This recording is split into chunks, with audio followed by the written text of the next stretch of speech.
19세기 프랑스 정부에서 이 강요들이 모여서 이 나라를 어떻게 하면 옛날에 그 영화를 회복할 수 있을까라고 의논하다가 그러다가 이 미국에 대해서 듣게 되었다고 합니다.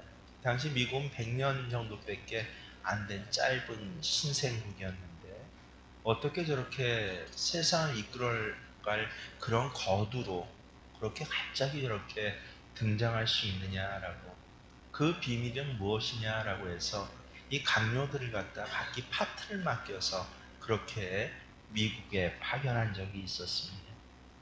근데 그 중에서 알렉시드 토코필이라는 그 당시로는 여러분 처음 들어보시겠지만 이 사회학을 전공하신 분들은 아마 그 이름을 들어보신 적도 있을 것입니다. 왜냐하면 이분이 남긴, 그때 미국을 보고 남긴 책이 미국의 민주주의라는 제목으로 남겨졌는데 이 사회학을 공부하는 사람들에게 필독서이기 때문에 그렇습니다. 그래서 원래는 이 알렉시드 토코필이라는 사람에게 맡겨준 파트는요, 감옥 제도에 대해서 미국은 어떻게 감옥을 그렇게 운영해 갖고 그것이 이 나라의 발전에, 미국의 이 급격한 성장에 어떻게 영향을 줬는지 파악을 하는 것이었습니다. 근데 아무리 감옥을 둘러보아도 뭐 딱히 프랑스보다 낫다라고 하는 것을 발견하지 못했다라고 합니다. 이분이 욕심이 있어서 이 감옥이 아닌가 보다라고 해서 이제 연구실, 미국 내 유명한 연구소마다 찾아가기 시작했습니다. 사업체마다, 공장마다 다 돌아보았지만 그 해답을 얻지를 못했다고 합니다.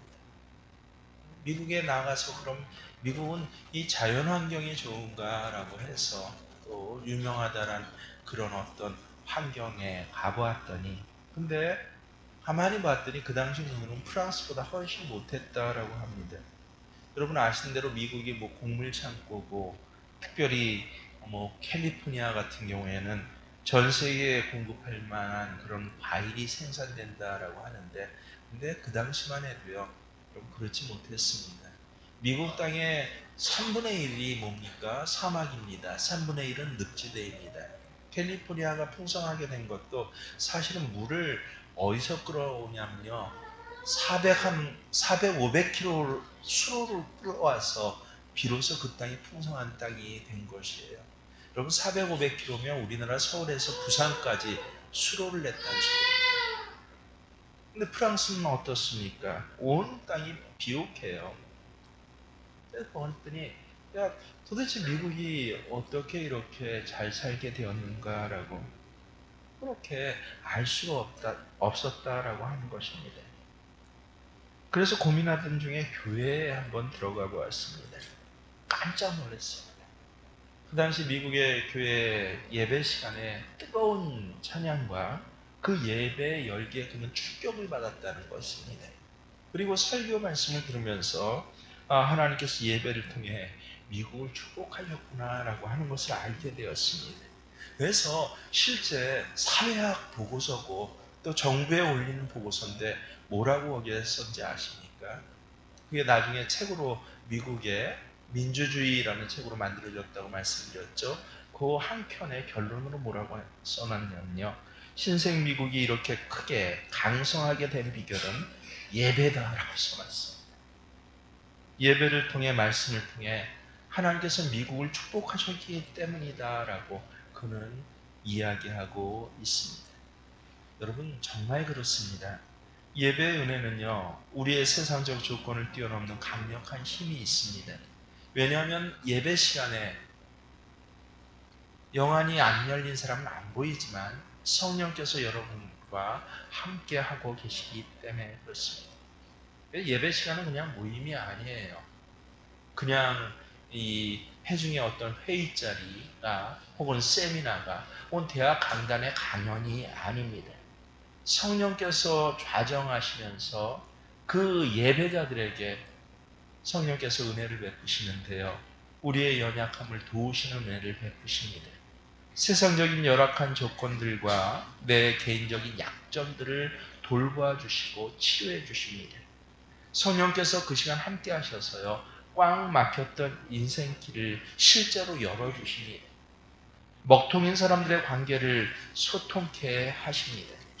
성령께서 함께 하실 때요, 졸장부와 같은 사람일지라도 그 순간 하나님께서 담대함에 은혜를 더해 주십니다. 그래서 예배 자리는 여러분 사모하는 것입니다. 그저 예배 드리고 그냥 돌아가는 것이 아니라 성령님 이 예배 시간을 통하여서 나에게 그 성령의 은혜를 더해 주세요라고. 그래서 이 가장 그 기초 교육들을 예전에 벌써 다 우리가 나눴는데 또 다시 얼마나 이 코로나 기간에 무너졌는지 점검해 봐야 돼요. 그래서 예배 시간에 들어오면 어떻게 하는 것입니까? 저기 새벽 기도실 가서 참하시는 것이 아니라 잠깐 들어와서 어떻게 해요? 하나님 앞에 기도를 하는데 무슨 기도를 합니까? 예배를 위해서 기도드리는 것입니다. 이 예배가 뭐 거룩하고 영광 받아주세요 라고 하는 공적인 기도보다는 어때요? 하나님 오늘 예배를 시간을 주실 말씀을 사모하는 그 시간을 갖는 것이에요. 하나님 내가 문제가 있는데 오늘 하나님 강단의 말씀을 통해서 이 문제가 보여지게 하시고 들려지게 하시고 때로는 하나님 기적을 내리셔서라도 하나님 도와주세요라고 하는 간절한 사모함의 기도를 가지고 그렇게 예배 전에 먼저 주의 전에 들어오셔서 기도하시는 것입니다. 그리고 뭐 아주 상식적으로는 어때요? 주보가 늘 빛이 됐죠. 주보를 보면서 예배 순서를 보고 그날 예배 시간에 부를 찬양을 그렇게 바라보면서 또 이 찬양의 은혜를 사모하는 것입니다. 주실 말씀을 한번 먼저 읽어보고 이 말씀은요, 말씀의 제목에 메시지의 키워드가 담겼습니다. 오늘 말씀의 제목이 무엇입니까? 다시 보게 하시는 하나님. 아, 그렇습니다. 하나님, 오늘 나도 다시 보게 해주세요. 라고 그렇게 그날 봉독할 말씀을 한번 봉독하면서 잠깐 기도, 눈 뜨고 기도해도 돼요. 하나님, 나도 다시 보게 해주세요. 그게 무엇이에요? 그때 바로 성령께서 임재하시는 것이에요. 얼마나 놀라운지 모릅니다. 그냥 왔다가 자리만 채우고 가는 사람과 성령이 임재하시고 성령이 컨택 그 뭐예요? 접촉해 주시는, 만져 주시는 그런 예배를 드린 사람은요, 하늘과 땅 차이가 됩니다. 여러분, 세상의 조건이 어느 것 하나 다른 사람보다 나은 것이 있습니까? 뜨겁게 예배드릴 수만 있다면, 은혜로 예배드릴 수만 있다면 하나님께서는 오늘 예배 자리를 통해서 여러분에게 준비한 축복 모두를 내려주실 줄 믿습니다. 성령께서 우리에게 주신 은혜 중에 참으로 특별한 은혜가 있는데 그게 오늘 본문에 나와 있습니다. 다시 보게 하신다라고 하는 것이에요. 여러분, 본다는 것만큼 중요한 것은 없습니다. 우리 보는 걸 뭐로 봐요? 눈으로 보잖아요. 눈이 흐려지면 안경을 끼고서라도 보지 않습니까? 근데 이 눈의 무게, 눈의 육체적인 범위는요, 우리 몸의 뭐 70분의 1도 안 됩니다. 눈의 무게가 얼마인지 아십니까? 7g이에요. 크기는 얼마입니까? 사람마다 틀리지만 24에서 29cm 정도밖에 안 됩니다. 29mm죠. 근데 놀랍게도 온 몸이 느끼는 것에, 사람으로서 느낄 수 있는 모든 느낌의 80%를 눈을 통해서 느낀다라고 합니다. 그래서 그런지 참 우리말이 감성적인데요. 이 한글 자체는 굉장히 과학적이지만 놀랍게도 한글이 품고 말하고 그렇게 사용되는 것은 얼마나 감성적인지 모릅니다. 그래서 유독 이 제가 뭐 몇 개 국어에 대해서 이 문법을 뭐 제가 잘하지는 못하지만 기본적으로 배웠던 언어에 비해서요, 우리나라만 유독 이 본다라고 하는 말이 굉장히 많습니다. 이 보는 건 뭘로 보는 거예요? 눈으로 볼 때 본다라고 하는데 여러분 그것만 본다라고 하지 않습니다. 다른 기관에 사용해야 하는 것도 유독이 본다라는 말을 꼭 붙여 씁니다. 입으로 먹으면 그냥 먹는다 하면 되는데 우리말로 꼭 뭐라고 표현해요? 먹어 본다라고 표현하지 않습니까? 그뿐입니까? 내 발을 갖고 발로 가는데도 가 본다라고 합니다. 귀로 듣는데도 들어본다라고 합니다. 심지어는 놀면서도 그냥 논다라고 하지 않아요. 뭐라고 해요? 놀아 본다. 그래서 본다라고 하는 것은 단지 시각만이 아니라는 것입니다. 보는 것은 느끼는 것, 판단하는 것, 분별하고 생각하는 것을 같이 포함하고 있는 것입니다. 그래서 이게 바로 성경 언어에 본다라는 원뜻이에요. 그래서 이 세계적인 성경학자가 나오면 한국에서밖에 나올 수밖에 없는데 왜 못 나와요? 기본적으로 라틴어하고 원어, 이 히브리어, 헬라어가 이 수준이 안 돼서 그렇습니다. 만약에 이제 후배들에게 좀 더 공부하는 사람들이 있어서 뭐 예를 들어서 중학교, 고등학교 때부터 라틴어 정도를 접하면요, 우리나라에서 아마 세계적인 신학자들이 나올 수밖에 없는 게 그게 왜 그렇습니까? 너무 성경 언어하고 우리말의 언어가 너무 비슷하기 때문에 그렇습니다. 여러분 예수님께서 본다, 이 보는 거에 대해서 이미 마태복음에 대해서 말씀하셨어요. 마태복음 6장 22절 23절에서 뭐라고 그러십니까? 눈은 몸의 등불이니 그러므로 내 눈이 성하면 몸이 밝을 것이요 내 눈이 어두면 나쁘면 온몸이 어두울 것이다 라고 이 눈에 대해서 보는 거에 대해서 말씀해 주셨습니다. 그래서 나쁜 눈, 내 눈이 나쁘면 나쁜 눈이 뭐예요? 시력이 마이너스인 눈입니까? 아니면 아예 시각 장애자와 같이 안 보이는 눈을 나쁜 눈이라고 합니까? 아니에요. 눈 둘 다 보이는 눈을 얘기하시는 것이에요. 눈은 떴지만 근데 떠서 똑같이 보는데도 나쁜 눈이 있고 그리고 좋은 눈이 있다라고 하는 것입니다. 원어 성경으로 얘기하면 성한 눈이 성하면 할 때 이 성한 눈은요 하플루스예요. 놀랍게도 뭐 우리는 건강한 눈 정도로 그렇게 생각하는데 아닙니다. 원래 뜻은 무엇입니까? 하플루스가 영어로는 너무 정확하게 표현되어 있어요. 싱글이에요. 그리고 심플입니다. 무슨 뜻입니까? 초점이 하나 있는 이걸 예수님께서는 무슨 눈? 성한 눈이라고 말씀하셨습니다. 한 가지 한 초점을 갖고 있는 눈. 이런 눈을 가진 사람은 온몸이 성할 것이요. 그에 비해서 나쁜 눈이라는 것은 무엇이에요? 포네노스예요. 포네노스가 무엇입니까? 이것은 병든 눈이에요. 초점이 여러 개인 그런 눈을 가르칩니다. 그래서 시들시들해요. 이리 쏠리고 저리 쏠립니다. 그래서 저는 마치 이 어른의 눈과 아이들의 눈과 같다라고 합니다. 제 아내가 늘 하는 말이 있어요. 애들 어렸을 때 이제 4살, 5살 밖에 안 됐는데도요. 어때요? 뭐든지 다 본대요. 애들 못 보게 뭐를 좀 이렇게 하는데 어느 틈엔가 그걸 다 본다고 합니다. 실제 그렇습니다. 어른들은 보는데요. 시력은 좋을지 모르지만 제대로 단일한 초점을 갖고 보질 못해요. 사람을 만나도 그 사람을 보지 않고 뭘 봅니까? 누굴 닮았다느니 관상이 어떻더니 팔자가 어떻더니 누구 내 집 아들이니 딸이니 이걸 먼저 봅니다. 그래서 초점 하나를 가지고 옳게 보지를 못해요. 그에 비해서 아이들은 단순하게 봅니다. 그 얼굴 자체를 보고 그 말 자체를 봅니다. 그대로 사진 찍듯이 각인이 돼요. 그것이 바로 어른의 눈과 아이의 눈의 차이예요. 이게 바로 성한 눈과 그리고 나쁜 눈의 그런 차이인 것이에요. 눈이 성하다라고 하는 것은 초점이 하나다. 이것은 목표가 분명하다라는 것을 말합니다. 성경에서 눈과 몸을 인생 자체로 그렇게 말씀하십니다.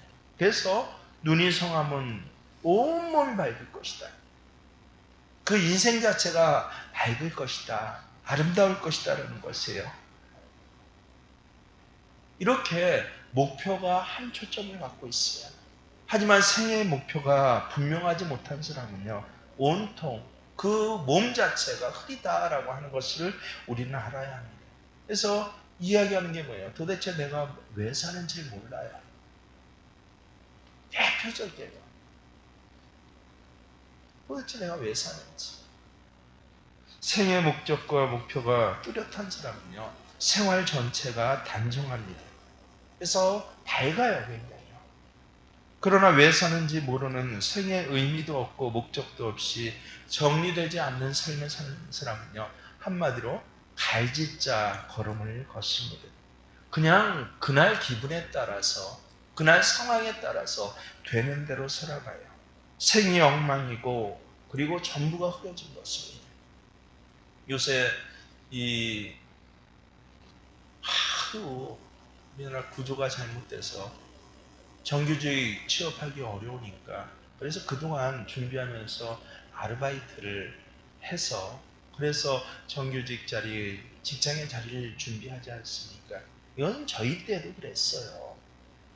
그런데 요새 새로운 문화가 무엇이에요? 아니, 아르바이트 자체를 본업으로 살면서 거기 만족하는 사람이 많다는 것이에요. 굉장히 우려스러운 일입니다. 아르바이트 자리가 못하다라고 하는 것은 아니에요.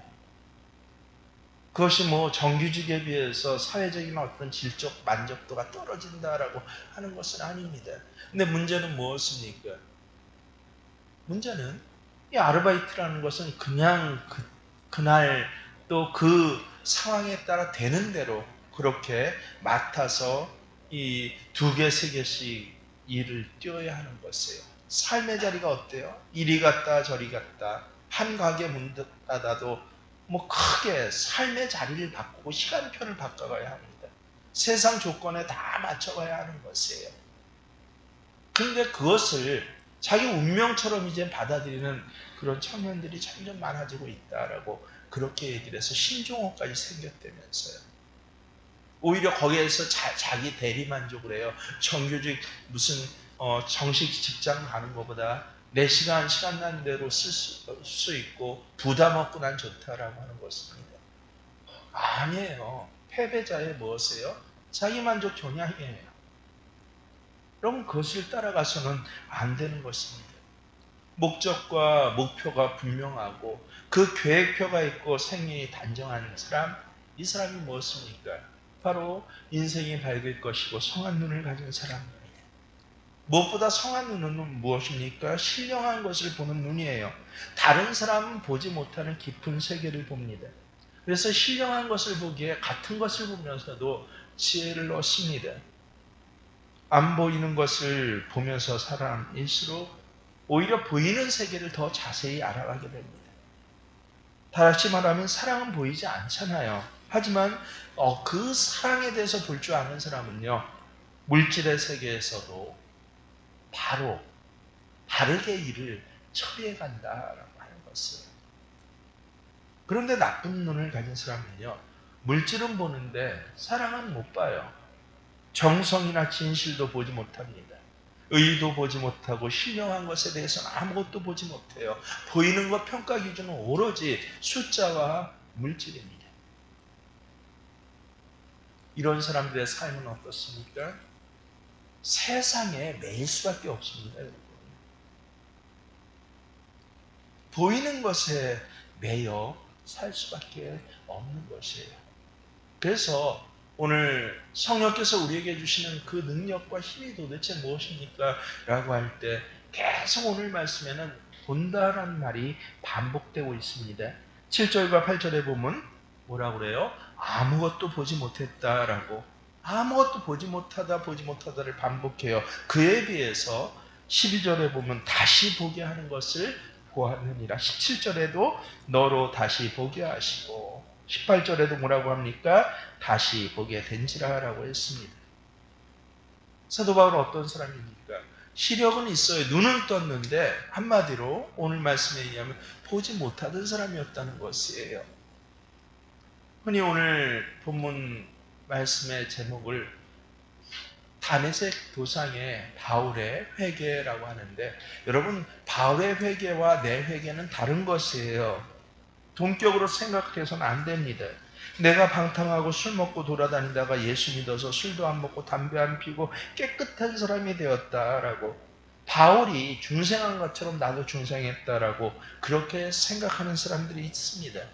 하지만 분명히 알아야 할 것은 무엇입니까? 사도 바울은 한 번도 술 먹고 방탕해 본 적이 없는 사람이에요. 바울이 탕자가 되었다 돌아온 것도 아니에요. 타락한 생활을 하다가 깨끗한 사람으로 돌아온 것이 아닙니다. 부도덕한 인간이었는데 예수 믿고 도덕적인 인간이 되었다라고 하는 것이 아니에요. 바울의 회심, 회개는요, 무엇이에요? 비기독교적인 생활에서 기독교적인 사람으로 바뀐 것, 이게 바울의 회개예요. 못 보던 것에서 이제는 보는 사람으로 바뀐 것이 바울의 회개인 것입니다. 디모데전서 1장 12절 13절에 보면요, 나를 충성되이 여겨 내게 직분을 맡기심이니 하면서 스스로 대하여서 그가 받은 사명에 대해서 그가 스스로 이야기하는 그런 말 중에 이런 말이 있습니다. 뭐라고 하는지 잘 들어보세요. 내가 전에는 회방자요 핍박자요 포획자였으나 도리어 긍휼을 입은 것은 내가 믿지 아니할 때는 알지 못하고 행하였습니다. 무슨 소리입니까? 충성과 진실이 없어서가 아니었다는 것입니다. 예수 믿는 자들과 교회를 핍박한 것도요, 바울은 충성스럽게 핍박하고 자기 딴에는 하나님의 영광을 위해서였어요. 율법을 위해서였어요. 이스라엘을 위해서였습니다. 그래서 그의 회개는 이러한 충성과 열심을 가지고 있는 상태여서, 근데 놀랍게도 그가 예수를 만난 순간 보이지 않던 것이 보이게 되었어요. 무엇입니까? 아, 이게 아니었구나라고 하는 것이에요. 그래서 확 돌아서는 것입니다. 그래서 그의 그 고백 그대로 내가 알지 못하고 행하였다. 결코 부도덕한 생활에서 도덕적인 인간으로 돌아왔던 차원의 이야기가 아닙니다. 예수 만나기 전에 이미 바울은요, 나름대로 성실하고 진실한 삶을 살았습니다. 스스로 자기 인생에 대한 대단한 자부심에 그 신뢰가 있었습니다. 우리가 잘 아는 그런 고백이 있죠. 필립보 3장 5절 6절에서 뭐라고 그래요? 나는 8일 만에 할례를 받고 내가 베냐민 지파 중에 지파요, 그리고 히브리인 중에 히브리인이고 율법으로는 나는 바리새인이다 라고, 열심으로는 교회를 박해하고 율법의 의로는 흠이 없는 자다라고, 얼마나 예수 만나기 전에 자신의 모습에 대해서 그렇게 자부심이 있는지 모릅니다. 얼마나 대단했으면 나는 흠이 없는 자다라고 이렇게까지 이야기를 할 수가 있을까요? 그야말로 그때의 삶은 무엇이에요? 자기 지식을 믿고 자기 신념을 믿는 삶을 살았다는 것이에요. 내 철학을 믿었습니다. 내 자신의 도덕성과 고결성을 그렇게 믿고 그것에 대해서 나는 확신한 사람이었다는 것입니다. 그는 결코 비도덕적인 사람이 아니었어요. 비윤리적이지 않았습니다. 종교관이 없는 것도 아니었어요. 나름대로 누구보다 철저한 인생관이 있었고 내가 믿는 바를 위해서는 최선을 다해서 충성되게 산 사람이 바로 바울입니다. 그리고 오늘 다메섹에서도 어때요? 내가 가진 신앙에 따라서 그리스도인과 교회를 박해하고자 그렇게 스스로 대제사장에게 청해갖고 이 권한까지, 포박할 권한까지 얻어서 그렇게 스스로 누가 시키지 않았는데도 다메섹으로 오른 것 아닙니까? 근데 놀랍게도 그 노상에서 그가 박해했던 그 예수를 만나서 그가 거꾸러진 것이에요. 그때 그의 입술에서 나온 물음이 무엇입니까? 사도행전 9장 5절에 보면 딱 한마디 묻습니다. 뭐라고 묻어요? 주여 누구십니까? 예수님의 대답이 무엇이었습니까? 나는 내가 박해하는 예수라. 한마디의 물음이고 단 한마디의 대답입니다. 사실은 하지만 굉장히 대단한 사건입니다. 여러분, 우리가 왜 예수를 믿습니까? 예수 믿는다는 건 한마디예요. 뭐예요? 내가 내 인생의 주인일 수가 없다라고 하는 것을 인정하는 것입니다. 물론 우리도 우리 인생의 주인 노릇을 해보았은 그런 분들이 계실 것입니다. 하지만 나 자신이라는 존재의 한계를 깨닫는 순간 내가 주인 되었을 때 결국은 허무해요. 사랑을 해도 허무해요. 배신당했다라고, 그리고 배반당했다고 얘기를 합니다. 삶의 자리에서 충성을 다해봤는데 그것이 절망으로 돌아오는 것이에요. 어느 날 한순간에 우리가 하나님의 은혜를 받고 성령의 감동하심을 입었으면, 저 어린애 예배 자리에서도 전 그런 분도 봤어요. 애들 예배, 애 교육에 좋다니까 한 15년 됐어요. 그래서 인지 발달시키려고 한 어머니가 예배에 참석했다가 그 자리에서 예수님을 만난 그런 경우도 봤습니다. 그때 고백하는 게 무엇입니까? 예수를 뭐라고 고백해요? 주님이셔. 우리는 이 주님을 무슨 대명사, 고유명사로 하는데 아니에요. 내 주인이셔라고 하는 것이에요. 우리가 많이 부르는 복음성가 가사가 있죠. 내가 주인 삼은 모든 것을 내려놓고 내 주 대신 주 앞에 나가. 내가 사랑했던 것을 내려놓고 주님만 나 사랑하기로, 그렇게 고백하는 것이 바로 예수 믿는다는 그 첫 번째 의미인 것입니다. 오늘 사도 바울의 회심 사건의 초점이 바로 이것이에요. 내가 본 관점, 내가 아는 가치관, 내가 했던 습관들, 내가 주인 되어서 나는 분명한 길을 보고 간다고 생각하면서 오늘도 열심히 그 내가 보고 믿는 바에 따라서 그렇게 살아왔는데, 근데 그가 어려워졌던 그건 문제가 아닌데요. 깨달은 거예요. 무엇입니까? 내가 주인 되어서는 결코 내 인생의 종국이 행복하지 않다라는 것을 깨달은 것입니다. 여러분은 어떻습니까? 예수 믿는다는 의미가 무엇입니까? 그저 교회에 나와서 이 예배, 세크리멘트의 이 예식에 참여하면 예수 믿는 것입니까? 교회에서 정한 그리스도인의 무슨 행동과 규칙들을 지키면 예수 믿는 것입니까? 아니에요. 우리가 다시 점검해야 됩니다. 가장 기본적으로 예수 믿는다는 것은요, 내 인생의 주인이 예수님이십니다. 이 가정의 주인이 예수님이십니다. 이 사업장과 이 농장의 주인이 예수님이십니다라고 고백하는 것이에요. 다메섹에서 예수님을 만난 순간 사도 바울이 바로 이것을 경험했다는 것입니다. 눈은 떴어요. 그래서 그동안 나는 다 알고 다 본다, 내가 하는 일이 옳다라고 그는 생각했지만 고백하는 게 뭐예요? 실제로는 아무것도 내가 못 보고 있었구나라고. 눈은 떴는데 보지 못하는 삶을 살고 있었구나. 세상 사람들한테 칭찬을 받았어요. 어떻게 그렇게 훌륭하세요, 성실하세요, 대단하세요. 그래서 나 스스로도 내 인생이 대단한 줄 알았더니, 근데 실제 보지 못하고 대단하지 않은 삶을 살면서 착각해 왔다라고 하는 것입니다. 잘못된 허상만을 봤다라고 한 것을 드디어 깨닫게 된 것이에요. 눈은 떴지만 보지 못하는 사람의 인생이 한마디로 하면 뭔지 아십니까? 오늘 말씀 9장 1절에 굉장히 의미심장한 단어가 나옵니다. 뭐라고 해요? 사울이 아직 눈 뜨지 못할 때요, 주의 제자들에 대하여 뭐라고 했다고요? 여전히 위협과 살기가 등등하여. 여러분, 그렇습니다. 나름대로 세상적인 가치를 추구하고 분명한 목적을 갖고 성실하게 최선을 다해왔는데, 그런데 그런 삶의 단면은 뭐예요? 위협과 살기 등등이에요. 정말 그러네요. 바울 나름대로 철학이 있고 세상 사람들이 부러워할 만한 지식이 있다고 생각했지만, 다른 사람이 저 사람 열심히 하라고 인정해주는 그러한 삶의 태도와 내용을 갖고 있었지만, 하지만 그의 속에는 뭐가 있었던 거예요?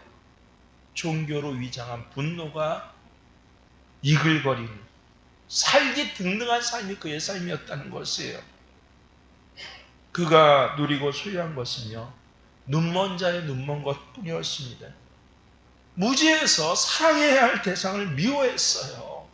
협력해야 할 사람을 박해를 했어요. 오히려 높여주고 상급을 줘야 할 사람을, 전도자를 죽이고자 했던 것이 결국 그의 삶 아니었습니까? 오늘 사울은요, 아나니아 선지자에 의해서 눈이 띄어지게 됩니다. 근데 그냥 안약 주고 눈 떠진 것 아닙니다. 예수님께서는 눈뜬 장님 사울에게 아나니아를 보내시면서 굉장히 중요한 말씀을 함께 전해주십니다. 15, 16절을 눈으로 보세요. 뭐라고 하십니까? 주께서 이르시되 가라. 이 사람은 내 이름을 이방인과 임금들과 이스라엘 자손들에게 전하기 위하여 택한 나의 그릇이라. 그가 내 이름을 위하여 얼마나 고난을 받아야 할 것을 내가 그에게 보이리라. 다른 것 아니에요. 보여주시겠다는 거예요. 여지껏은 사울은 못 봤는데 이제 내가 그에게 보이겠다라고 하는 것입니다. 무엇을 보여주시는 것입니까? 미션을 보여주시는 것이에요. 여러분, 그래서 진리의 눈은요, 미션을 보는 눈으로 띄어줍니다. 바로 이것이 성령님께서 하신 일이세요. 우리 인생의 미션이 무엇인지 보여주는 것입니다. 17절에 아나니아의 입술을 통해서 정확하게 성경은 말씀하십니다. 내가 오는 길에서 나타나셨던 예수께서 너로 다시 보게 하시고 성령으로 충만하게 하신다. 이후로 사도 바울은요, 변한 거 아무것도 없어요. 사실은요, 그 전과 똑같이 열심히 해요. 그 전과 똑같이 그는 굉장히 종교적인 삶을 삽니다. 그리고 고집스러운 삶을 살아요. 변한 게 뭐가 있습니까? 단 하나, 못 보던 것을 보게 된 것. 내 인생의 미션이 뭔지를 보게 된 것입니다. 예수님의 이름을 이방인과 임금들과 이스라엘 자손에게 전하기 위해서 택함 받은 인생이 바로 나구나라고요. 이것이 사도 바울의 인생이었습니다. 사도 바울은 평생을 이 미션을 붙잡고 선교하고, 사도행전 마지막에 그의 유언과 같이 그는 고백을 하는데 뭐라고 합니까? 26장 16절에 일어나 너의 발로 서라. 내가 내게 나타난 것은 곧 내가 나를 본 일과 장차 내가 내게 나타날 일에 너로 종과 증인을 삼으려 함이니. 그래서 평생 예수를 주인 삶은, 그리고 나는 그 종이 되어서, 그래서 주님이 내게 맡기신 미션을 행하는 이 일, 그는 수행하게 됩니다. 그랬을 때 그의 삶의 자리에는 어떤 일이 일어납니까? 놀라운, 우리가 그렇게 상식적으로 알고 있는 놀라운 일들이요. 뱀에 물려도 죽지 않고 3층점 하늘에도 올라가고요. 갖고 있던 손수건과 일할 때 걸쳤던 앞치마만 갖다 대도 귀신이 도망가고 병이 다 나아지는 그런 역사들이야. 한마디로 기적과 이적을 통해서라도, 비밀하고 신비한 일을 통해서라도 하나님께서 바울로 인하여서 행하게 하시는 이 놀라운 미션을 감당하게 하시는 일들이 그의 평생에 나타났던 것입니다. 바울이 무슨 고결하고 도덕적이어서요? 성경 지식이 많았어요? 아니면 그가 기도에 영역이 강력했어요? 아니요. 못 보던 걸 보게 된 것이에요. 가장 중요한 내 인생의 미션이 뭔지를 보게 된 것입니다. 여러분은 어떻습니까? 여지껏 무엇하고 살아오셨습니까? 내가 목표로 삼은 것이 혹시 내가 안다고 했지만 사실은 눈은 떴는데 보지 못하는 것을 위해서 충성하고 먹을 것 안 먹고 허리띠 졸라대면서 그렇게 여기까지 혹시 바울과 같이 달려오시지 않았습니까? 성령께서 행하신 일이 무엇이에요? 못 보던 것을 보게 해주신다. 그 다음에 이 본 사람을 위해서는 능력을 주신다라고 하는 것입니다. 믿음이란 모험의 인생을 이야기하는 것이에요. 히브리서 11장을 보십시오. 모험을 감수하지 않고 믿음의 거인된 사람이 어디 있습니까? 누군가 말하기를 우리 인생에 진정한 드라마가 없는 이유는 모험하지 않기 때문에 그렇다라고 하는 것입니다. 모험은 힘이 들어요. 그러나 신앙인의 모험에는 언제나 생생한 주님의 임재와 동행 그리고 보호하심의 약속이 있습니다. 볼지어다 세상 끝날까지 내가 너희와 항상 함께 있으리라 라고 예수님 직접 약속해 주셨잖아요. 바울의 새 인생도 그렇게 시작됐습니다. 주님 만나자마자 그가 즉시하는 일이 무엇입니까? 사도행전 9장 20절 눈으로 보세요. 즉시로 뭐 했어요? 각 회당과 예수가 하나님의 아들이심을 전파하니 각 회당으로 가서 그 미션을 처음으로 수행하며 사는 삶을 그는 살았습니다. 이후로 바울은 똑같았어요. 같이 밥 먹었습니다. 그리고 잠도 잤어요. 때로는 화도 냈습니다. 때로는 굉장히 소심하고 겁이 많은 그런 때도 있습니다. 성령의 능력을 그렇게 받고서도 어땠어요? 고린도서에 밝히 내가 너희로에게 들어갈 때는 굉장히 내가 연약했다라는 것이에요. 사람들 앞에서 감히 일어나서 얼굴 보이고 말할 수조차 없습니다. 사람 만나기가 싫었을 때도 있어요. 똑같았지만 다른 것이 무엇입니까? 눈이 띄어서 보여졌다는 것이에요. 그런 부족하고 흠 많은 내 모습과 내 인격을 갖고도 하나님께서 이 미션을 위해서 나를 사용하신다라고 하는 것입니다. 왜 교인들이 전도를 안 하니까? 아마 이 눈뜬 경험이 없어서인 줄 모릅니다. 교회 생활은 익숙해졌어요. 직분도 받았어요.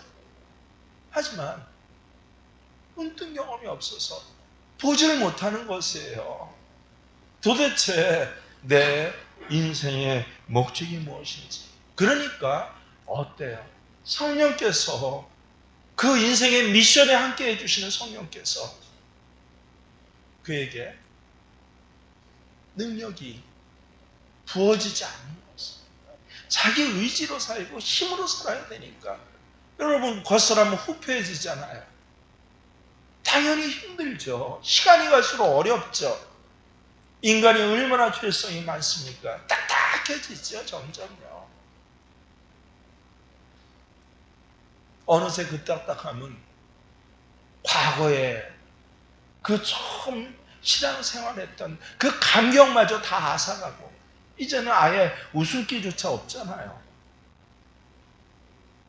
나이 늙은 만큼이나 오히려 교만해지지 않습니까? 아니요. 우리가 못 보던 것을 본다는 것, 그것은 교만해지는 것이 아니라 새로워지는 것입니다. 내 인생의 나머지 날들이 더 소중해지는 것이에요.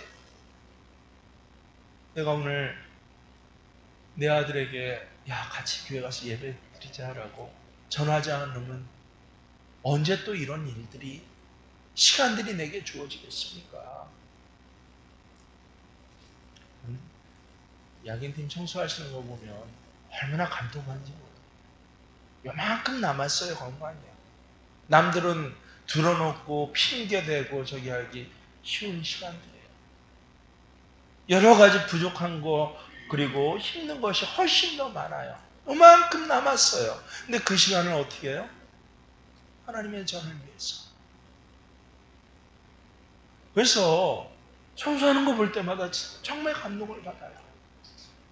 젊은이들이 힘있게 콧노래 불러가면서 청소하는 것도 참 감사하고 은혜롭지만 요만큼 남은 건강으로 발절뚝여가면서 허리 굽어진 허리를 가지고 그렇게 주의 성전을 쓸고 다니는 그런 모습을 보면요. 어떻습니까, 여러분? 그때 하나님께서는 어떻게 해주신다고요? 그 굽어진 허리에 힘을 주십니다. 그 개인에게 주시는 힘뿐만 아니라 삶의 자리가 풍성하게 만들어 주십니다. 세상 사람들은 늙어져서 후패해지지만 이 미션을 꽉 붙잡고 사는 사람은요, 아니요, 날로 내 속사람이 건강해지고 강해집니다. 어떤 때는요, 삼손과 같은 혹은 이 겁장이 쫄보 기도원에게 하나님이 큰 용사라고 불러주시고 큰 은혜를 주시는 그런 힘과 능력이 드러난 것을 저는 제 목회 현장에서 수도 없이 경험했습니다. 실제로 마이너스 도수 안경 두껍게 끼는 청년이요, 그날 저녁으로 안경 벗어던지고 그냥 맨눈으로 다니는 것도 보았습니다. 쩔뚝바리로 그렇게 목발 짚고 다니는 사람이 그 예배 현장에서 성령과 접촉하고 나서 그 목발 집어던지고 그냥 걸어가는 것도 저는 보았습니다. TV에 나오는 무슨 이상한 종교 집단에 물든 사람들입니까? 아니에요. 성령께서 다시 보게 하시면 이러한 놀라운, 남들이 보지 못하고 남들이 행하지 못하던 일들, 야, 그 나이에는 안 돼, 야, 그 지식을 갖고는 안 돼, 그런 배경을 갖고는 안 돼, 야, 그 정도 재산 갖고는 안 돼 라고 하던 일들을 하게 하시고 일으켜 세워주시고 그 한 사람을 통하여서 온 주변을 풍성케 하시고 먹여 살리시는 일들이 일어나는 것입니다. 오늘 말씀의 포인트는 하나입니다. 여러분 다시 보세요. 내 인생의 주인이 누구입니까? 내 나머지 시간의 주인이 누구입니까? 내 나머지 그 한 줌밖에 안 남은 그것의 주인이 누구이기에 지금 무엇을 붙잡고 여러분 달려가고 있습니까? 다시 신앙의 원점으로 시작하십시오. 예수는 구세주이기 전에 누구입니까? 내 인생의 주인이십니다. 그래서 주님이십니다. 주님이신 예수를 다시 눈을 떠서 바라보시고 여러분의 생애의 미션을 다시 꼭 붙잡으시는 저와 여러분 되시길 주의 이름으로 축원합니다. 아멘. 그렇습니다. 내가 주인 삼았던 모든 것을 이 시간 내려놓고 내 주 되신 주님 앞에 나옵니다. 찬송가의 가사로 내 신앙을 고백합니다.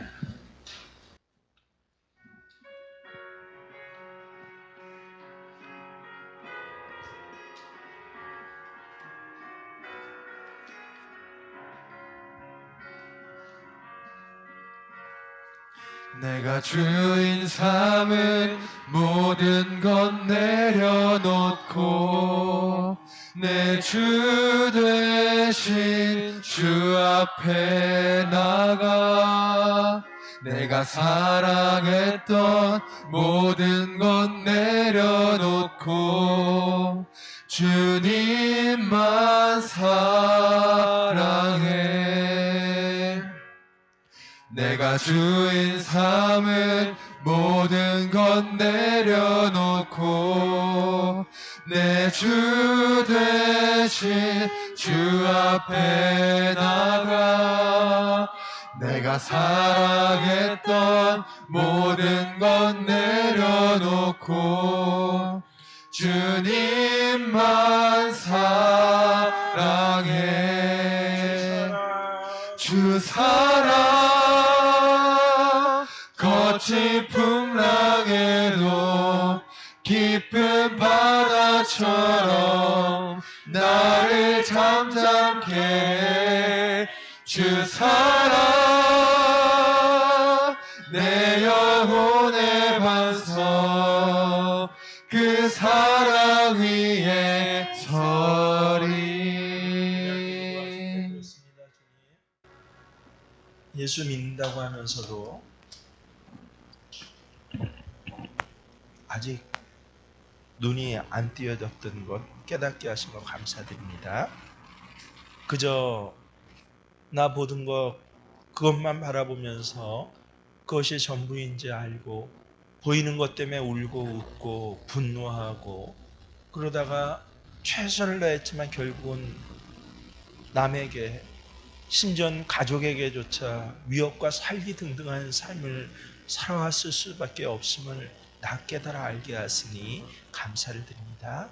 하나님, 이제 성령님으로 오늘 기대하는 내게 찾아와 주셔서 내 눈이 뜨여지게 하여 주시옵소서. 사랑이 사랑으로 보여지게 하여 주시옵소서. 진리가 진리로 깨달아지게 하여 주시옵소서. 그 죄에 대해서 하나님 진정으로 죄와 버타지 아니하며 이 죄와 멀리 떨어져서 살아가실 것을 결단하게 하여 주시옵소서. 아직과 고집을 내려놓게 하여 주시옵소서. 내 생각과 편견이 옳다라고 하는 이 살기 등등한 삶이 아니라 이제 당신이 더 옳았습니다라고 고백하며 내가 당신을 사랑합니다라고 고백하는 삶의 자리, 사도 바울과 같이 예수님이 내 인생의 주인이십니다라는 고백이 우리 모든 스미교회 예배자의 남은 시간에 동일한 고백으로 역사하여 주시옵소서. 이제는 우리 주 예수 그리스도의 은혜와 하나님 우리 아버지의 지극하신 사랑하심과 성령님께서는 우리를 연약함을 도우시고 우리를 소통케 하시고 우리를 일으켜 세워주시며 이제 우리를 다시 보게 하시는 역사하심이 모든 새생명교회 이 믿음의 고백 예배자들에게 함께 하시기를 간절히 축원하옵나이다.